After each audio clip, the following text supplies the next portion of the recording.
कबूतरखाना अचानकपणे बंद करणं योग्य नाही, त्यामुळे पर्यायी व्यवस्था होईपर्यंत पालिकेनं कंट्रोल फीडिंग करावं असे निर्देश मुख्यमंत्र्यांनी बैठकीत दिलेले आहेत। हायकोर्टात सरकारनं आणि पालिकेनं भूमिका मांडावी असेही आदेश मुख्यमंत्र्यांनी बैठकीत दिलेले आहेत। महादेवी हत्तीणी संदर्भात मुख्यमंत्र्यांच्या अध्यक्षतेखाली बैठक झाली। हत्तीणीला आणण्याबाबत कायदेशीर बाबी समजून घेऊयात। मुख्यमंत्र्यांची याबाबत त्यांनी दखल घेतलेली आहे आणि ते पुढची पावलं टाकणार आहेत। उपमुख्यमंत्री एकनाथ शिंदे आज दिल्ली दौऱ्यावर जाणार आहेत। रात्री 10 वाजता शिंदे दिल्लीत दाखल होणार असून उद्या दिवसभर दिल्लीत त्यांच्या वेगवेगळ्या बैठका आहेत। सर्व धर्म समभाव म्हणजे नीचपणा आहे, हा प्रकार म्हणजे ना धड स्त्री ना धड पुरुष म्हणजे नपुंसकपणा आहे, असं वक्तव्य संभाजी भिडेंनी केलं। 15 ऑगस्टला स्वातंत्र्य दिन साजरा करू, तिरंगा फडकवू, पण दिल्लीच्या लाल किल्ल्यावर भगवा फडकवण्याकरता काम करत राहू, असं संभाजी भिडे यांनी म्हटलेलं आहे। भिडे यांनी पुन्हा एका त्यांच्या आंबा खाऊन मुलं होतील या वक्तव्याचा पुनरुच्चार केलेला आहे। दत्तात्रय भरणे यांनी कृषी मंत्रीपदाचा पदभार स्वीकारला। माणिकराव कोकाटेंवर करण्यात आलेल्या कारवाईनंतर दत्तात्रय भरणेंनी कृषी मंत्रीपदी त्यांची वर्णी लागलेली होती, त्यांनी आज कार्यभार स्वीकारला। मुंब्रा मतदारसंघातील आमदार जितेंद्र आव्हाड यांच्या वाढदिवसानिमित्तानं शहरात वाढदिवसाचे बॅनर्स लावण्यात आले। त्या बॅनर्सवर उद्धव ठाकरे, सुप्रिया सुळे, राहुल गांधी यांच्यासह राज ठाकरेंचे एकत्रित फोटो लावण्यात आले। अजित पवार मुख्यमंत्री होईपर्यंत आता आपण गप्प बसायचं नाही, असं आवाहन हसन मुश्रीफ यांनी कार्यकर्त्यांना केलं। सांगलीत आयोजित केलेल्या पक्षाच्या मेळाव्यात मुश्रीफ बोलत होते। धाराशिव जिल्ह्यातील शरद पवार गटाचे माजी आमदार राहुल मोटे आता शरद पवारांची साथ सोडणार आहेत। शरद मोटे अजित पवारांच्या राष्ट्रवादी काँग्रेसमध्ये प्रवेश करणार आहेत।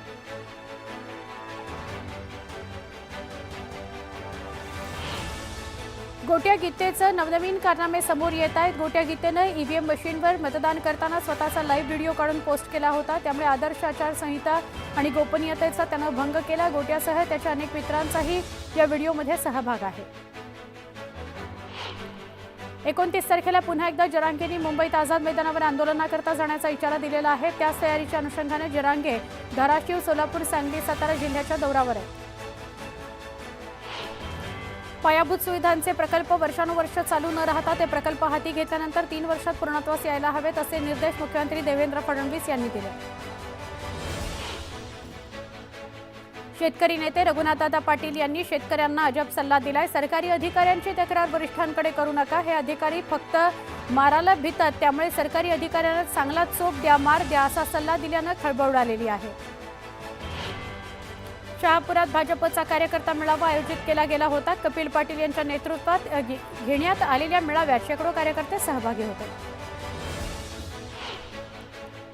वसईच्या माजी पालिका आयुक्तांची तब्बल 10 तास ईडीनं चौकशी केली। वसई विरारमधील 41 अनधिकृत इमारतींप्रकरणात जबाब नोंदवून घेऊन त्यांच्यावर अनधिकृत बांधकाम प्रकरणी भूमिका बजावल्याचा ठपका ठेवण्यात आला। दौंड तालुक्यातील यवतमध्ये जमावबंदीचा आदेश काही प्रमाणात शिथिल करण्यात आलाय। सकाळी 6 ते सकाळी 11 या वेळेमध्ये यवतमधील जमावबंदीचा आदेश शिथिल केल्यानं बाजारपेठा खुल्या झाल्या।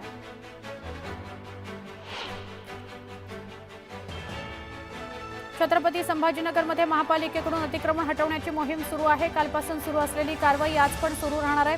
पोलीस आणि नागरिकांमध्ये झालेल्या बाचाबाचीमुळे काल दोघांना ताब्यात घेण्यात आलं, त्यामुळे आज कारवाई दरम्यान तणाव वाढवण्याचा अंदाज आहे आणि त्यामुळे आज पोलीस बंदोबस्तात वाढ करण्यात आली आहे।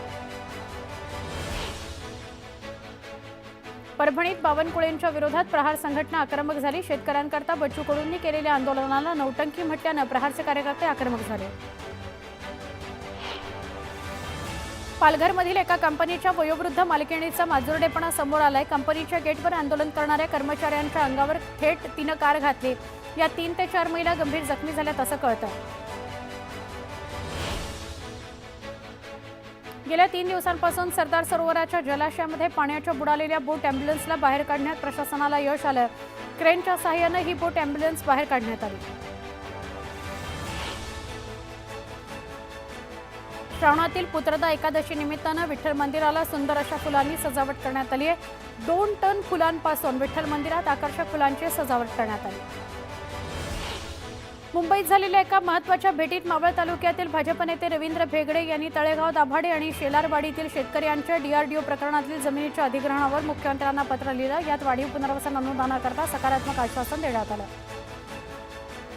अकोल्यातील एका राजस्थानी आईस्क्रीम गाडीवर काम करणाऱ्या मजुराची ठेकेदाराकडून पिळवणूक होते। यावर मनसेनं खळखट्याक न करता त्या ठेकेदाराची समजूत काढून त्याला मजुराची थकीत रक्कम आणि कागदपत्र परत करायला सांगितले। मनसे कार्यकर्त्यांनी यावेळी मारहाण न करता समेट घालत न्याय मिळवून दिला। रेल्वे मार्गाजवळ रील बनवण्याच्या नादात अल्पवयीन तरुणांनी गंमत म्हणून वंदे भारत एक्सप्रेसवर दगडफेक केली। हा सगळा प्रकार सीसीटीव्हीत कैद झालाय। पोलिसांनी 3 अल्पवयीन मुलांना ताब्यात घेतलं। त्यांच्या विरोधात गुन्हा दाखल करण्यात आलेला आहे। कुडाळ तालुक्यात बेकायदेशीरपणे बंदुका तयार करून विकणं आणि वन्य प्राण्यांची शिकार केल्यानं 5 जणांना अटक करण्यात आली। 5 जणांना 7 ऑगस्टपर्यंत 3 दिवस पोलीस कोठडी सुनावली गेली आहे। पुण्यातील सिंहगड रस्त्यावरील कोल्हेवाडी इथं 2 गावठी कट्ट्यांमधून भर चौकात गोळीबार करण्यात आला। किरकोळ वादातून 3 राऊंड फायर करण्यात आले, त्यामुळे नागरिकांमध्ये भीती पसरली। थकलेल्या वेतनाकरता कर्मचारी आक्रमक झालेले आहेत। गेल्या 9 महिन्यांपासून कर्मचाऱ्यांचा पगार थकलाय। ठिय्या आंदोलन करत पगार दिल्यावरच काम करू असा इशारा या कर्मचाऱ्यांनी दिला आहे। डीएन नगर ते दहिसर पूर्व मेट्रो 2A आणि अंधेरी पूर्व ते दहिसर पूर्व मेट्रो 7 मार्गिकेवरून आतापर्यंत 20 कोटी प्रवाशांनी प्रवास केलेला आहे। ही मेट्रो 2 एप्रिल 2022 ला सुरू झाली। 39 महिन्यांनी हा टप्पा गाठलेला आहे। शाळांमधील विद्यार्थ्यांनी दिल्या जाणाऱ्या माध्यान्ह भोजनामध्ये अनेकदा विषबाधेचे प्रकार घडल्याचं बघायला मिळतं। या घटना टाळण्याकरता शासनानं प्रत्येक शाळेकरता कृती आराखडा नुकताच जाहीर केला। या शाळा व्यवस्थापन समितीची भूमिका अत्यंत महत्त्वाची ठरणार आहे।